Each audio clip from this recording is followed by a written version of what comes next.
sometimes things can get skewed because of, at the professional level, it's a bottom line business. If you don't win, you don't keep your job. With balancing that with, at the youth level, you're trying to build. You're trying to build kids for the future and for the long haul. How do you instill that idea of sportsmanship? We want to be a good sport. You want to have character.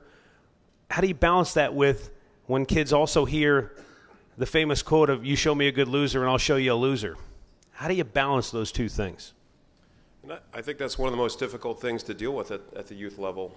When I was a high school coach, that I was in charge of, I was in a school district where there were 3 7th and 8th grade teams that fed 3 9th grade teams that fed the high school where I worked.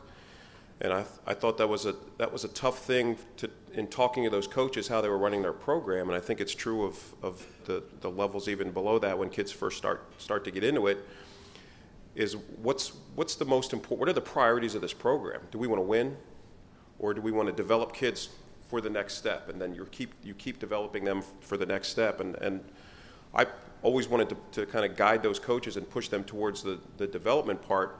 But I think you need to have it. You get the best of both worlds.